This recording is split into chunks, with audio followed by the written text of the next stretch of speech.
Hello, hello, hello. Welcome to Wind Down Wednesday.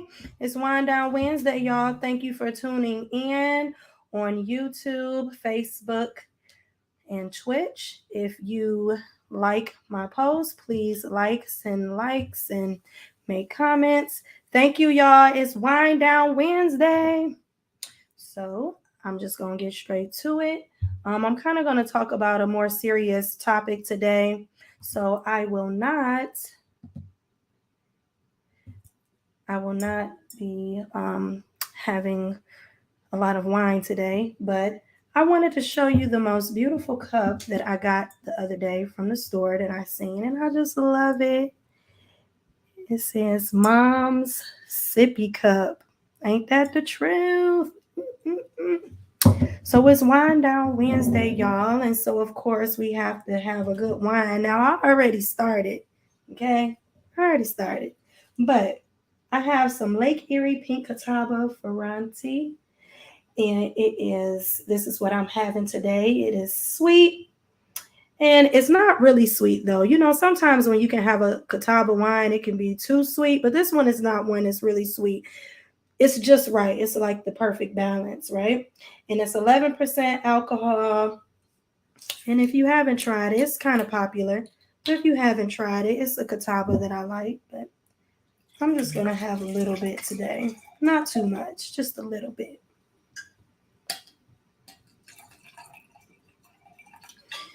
Okay. So I'm not going to be really before you guys long. I don't know if you've seen the bottle. Show you. I done already started. I told y'all. I done had that. I couldn't wait. So I want to talk about something that's pretty serious.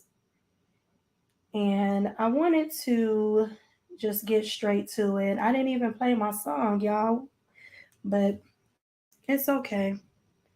I want to talk about what's been going on lately in the news and what somebody said my bottle is half empty. It's only if you pessimistic. If you're optimistic, then it's half full. So I just wanted to talk about some of the things that's been going on. I'm going to share my screen with you.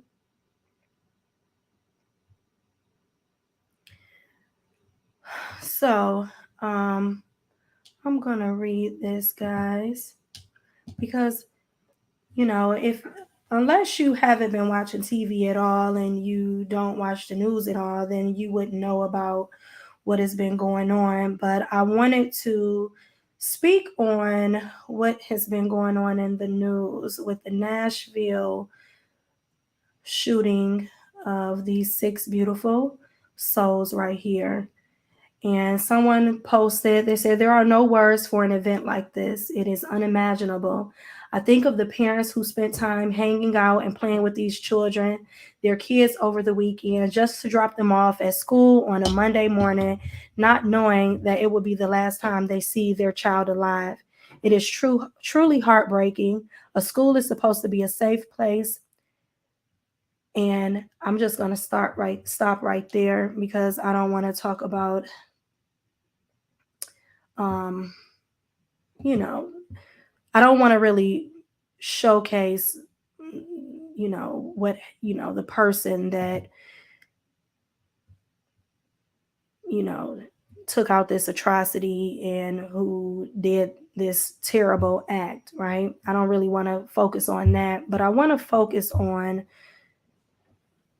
gun violence and why is it so much gun violence right now in our society.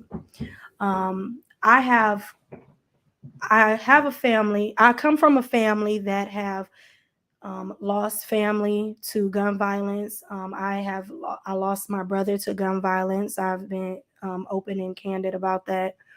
I also have family that is in law enforcement, and I grew up with a gun in the home, present in our home. It was never locked up. I saw the gun daily, and it just was a part of my everyday. My grandmother, she always carried a gun with her every day. She had shotguns that were loaded in her home. So I didn't grow up in an environment where guns were bad.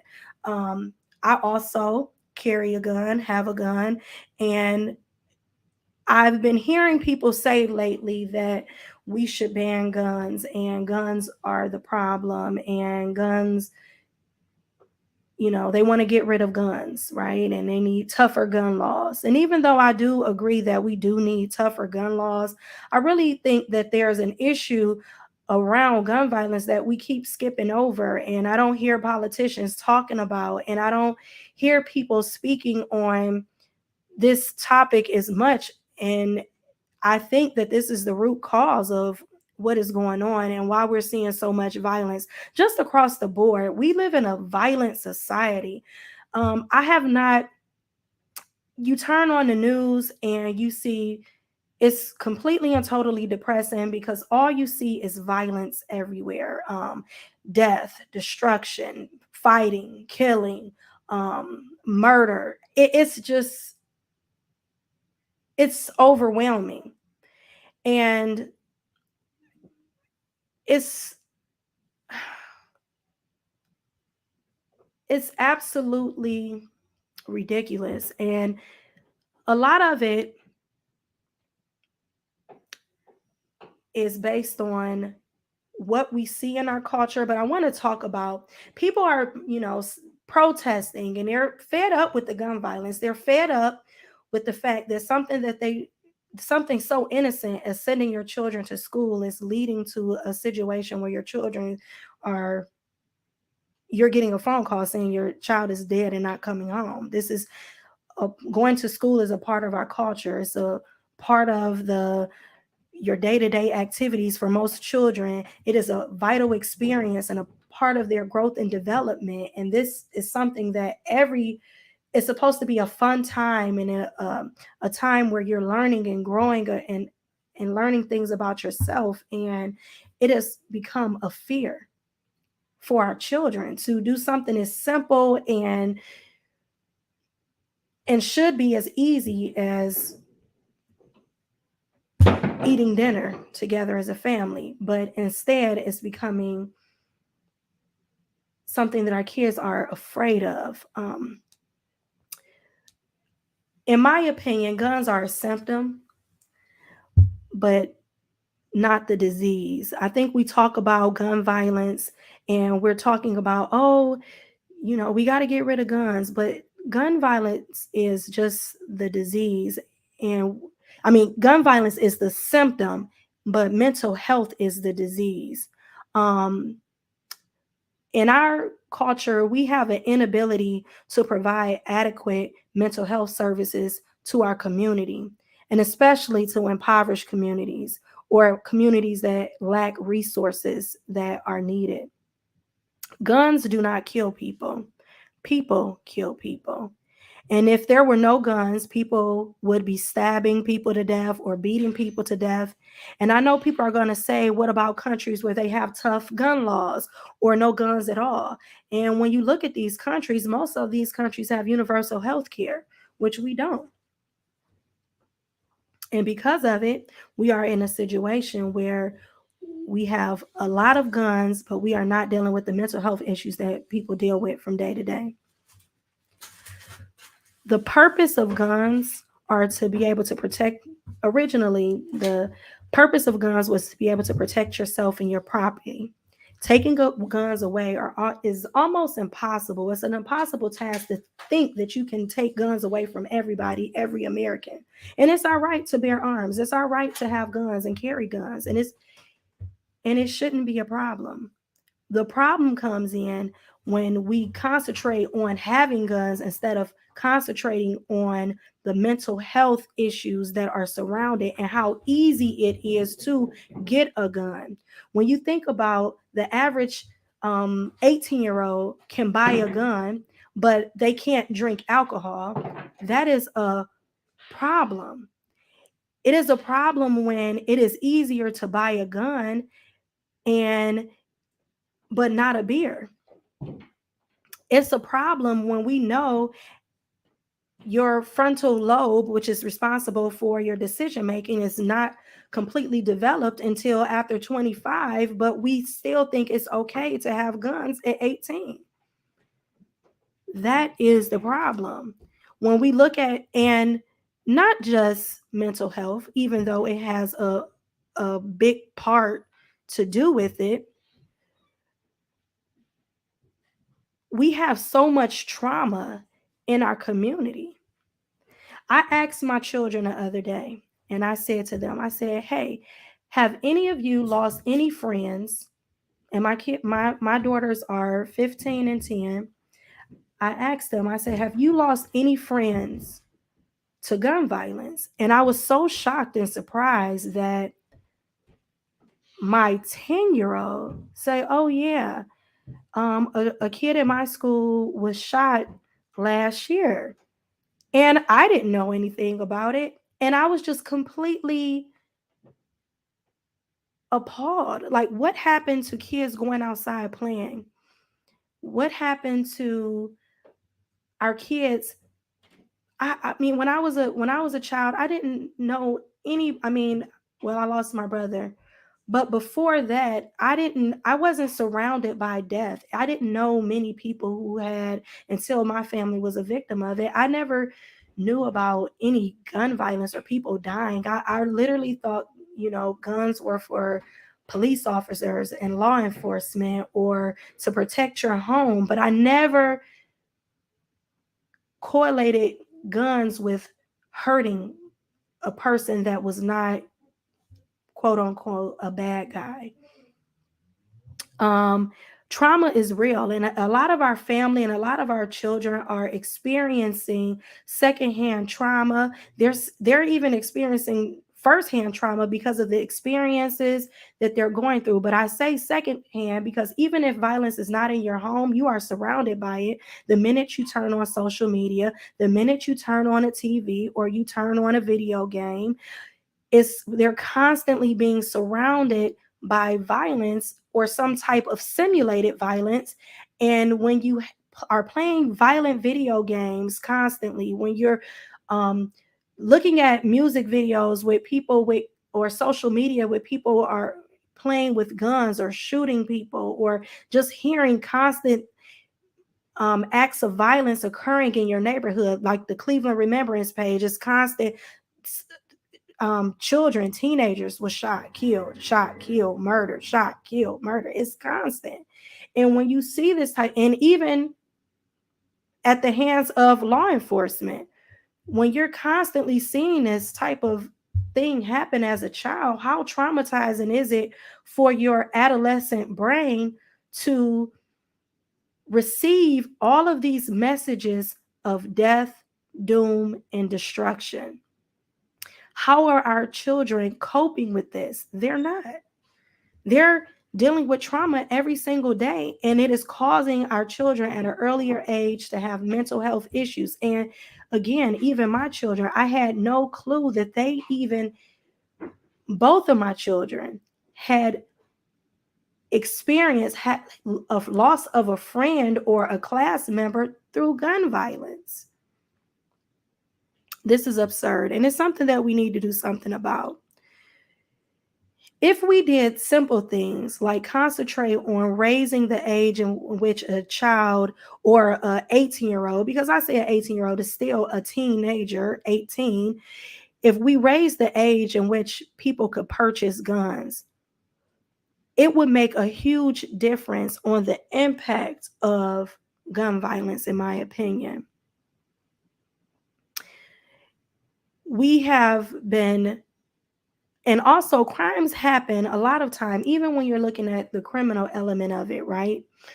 Crimes happen because of lack of opportunities and the lack of resources and other options for success. When you look at society and you see several areas where we found out there are less opportunities to create revenue, and the government puts caps on how Black people can improve their economics in their situations. And I'm gonna use this for example. Previously, businesses and business owners and self-employment people and um, I'm just going to say it, white Americans were filing bankruptcy. They were running up bills, starting businesses, buying homes, doing this stuff, and then they were running up credit card debt, obtaining different, you know, resources, assets, and then they were filing bankruptcy, right? And so then when African American people got hip, for lack of a better term, to um, this process, right? They changed all the laws so that you could not file and start right over with filing bankruptcy, right?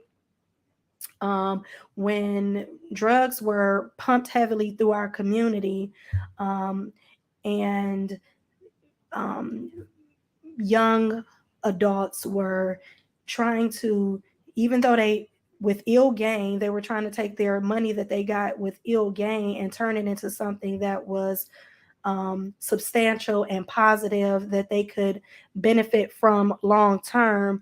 And they couldn't, they were buying homes and cars and different things of that nature when the government um, realized that what they were doing, they start putting caps on. You can't make um, major purchases over $10,000, and if you did that, you had to report or give a report of how you got that money to the IRS, right? So these, but for years and years and years, white America had been paying cash for all kind of different homes, cars, and everything, and it was never questioned where they got the money from, right? But when African Americans started, it became a problem, and we can see this throughout history and other different avenues too. When we look at Black Wall Street and how the positive Black um, African American communities were bombed and destroyed just based solely off um, they did not want us to succeed. And we can look at the Black Panther Party and how the CIA played a part in that. It's so many different ways that that the government and the lack of opportunities and poverty and systematic poverty has stopped our people from accomplishing things. And when that happens and you don't have the same access to even education, like I'm paying for my kids to go to private school because what, and I live in the suburbs, and they should be able to go to the school in the neighborhood that I live in. However, the schools is such a lack of quality education for our kids that I'm forced to send them to private school. This is a plan that the government, we know the government put into place to help systematically keep um, Black people oppressed. And to feel, and now we add on to that private prisons and different things of that nature. And you see the cycle that is happening, and we're blaming it on guns, but it's so much deeper than that. And it's not a situation where a situation that our government really wants to fix. Because if they did, they would put in more opportunities for our people and for minorities to benefit from, even with having access to loans to start small businesses and things of that nature. It's almost impossible in our community. Why are we as a nation so violent? I'm gonna sip on that. Why, as a nation, are we so violent? Why is our nation so violent? In my opinion, it's the lack of moral compass. Um, we took prayer out of schools. We took um, when I was a child, everything was closed on Sundays. You by like 1, 2 o'clock, everything was closed. The grocery store, excuse me, everything was closed. Nowadays, Sunday is just another Saturday. It's like an extra Saturday. There's no reverence or respect, or just that was a time where you got together with family. Sundays was the day, even if you didn't go to church, it was a time that you regrouped. You came together with family. You talked to each other. You had family gatherings, family dinners. It was family together time on Sundays, and it helped reset and gave kids and our families a sense of community. We don't have that anymore. We've lost our ability to have family structure. And during those times when we got together on Sundays, those were the times where we talked about what our morals were, what was important to our family. We sat around and we listened to the older people in our family talk about what was important and what we should be doing as young people. We were given guidance, we were given wisdom. This is where you receive discipline and structure and guidance from the community, your community, and we don't have that anymore, and it's caused our communities to fall apart. COVID, as much as we like to not think that COVID affected us, being in the house, not having a set schedule every day, watching the news, being stuck to the news and the TV to find out what was going on in the world, um, it being stuck to the internet, seeing so much death and destruction caused a lot of people who had not being able to go to the doctor, not being able to um, see your therapist or have the mental health, um, or take care of your mental health during that time, because everything was shut down, caused a lot of people to have mental breakdowns. They found they couldn't get access to their medicine because their jobs closed. So maybe the mental health medication that they were on, they didn't have access to, or they couldn't get medical because they couldn't get through to apply for medical, or they made too much to get medical but they're not enough to keep the medical on through their employer because their jobs closed. All of these things cause like a trigger chain reaction and hinder people from being able to get the mental health services that they needed at the time. And this situation caused a lot of people to start self-medicating, instead of dealing with their mental health issues. They were not getting the mental health support that they needed during that time frame, and it caused a lot of trauma, a lot of PTSD, and a lot of setbacks for a lot of people. And we minimize it, but COVID was a very hard time for a lot of people. It was a lot of uncertainty, and it caused a lot of trauma to a lot of different people. And it's definitely affecting the mental health of our society today. And I think that everybody suffered in some type of way from COVID.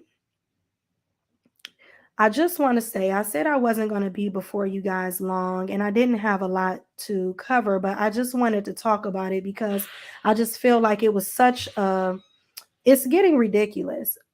All of the gun violence that's been going on, all of the evil and violence that's going on in this world, definitely poverty and mental health definitely play a part in it.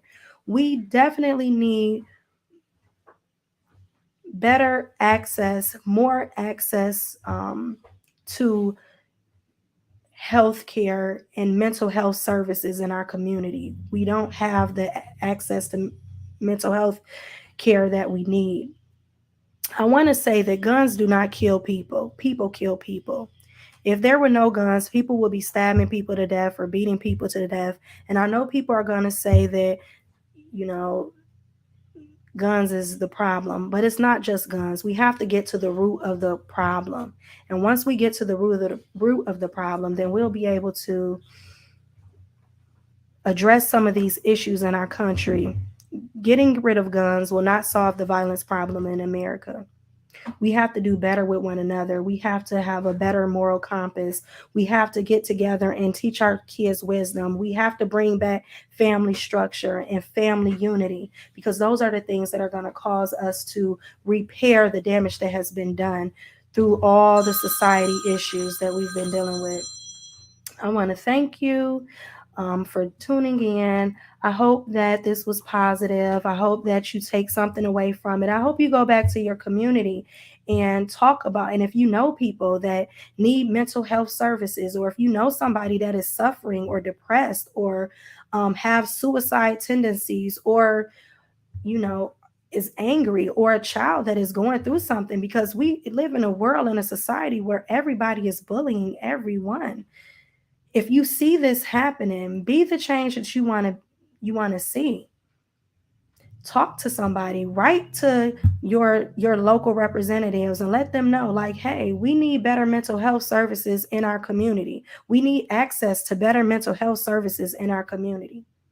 We got to do better. When we know better, we do better. Thank you. This was short and sweet, but I want to thank you guys for coming out. Thank you for always joining in. We will get back to our regular scheduled program next time, but I just wanted to just say we got to do better with each other. Love you. Thank you. Always stay gracious. Peace.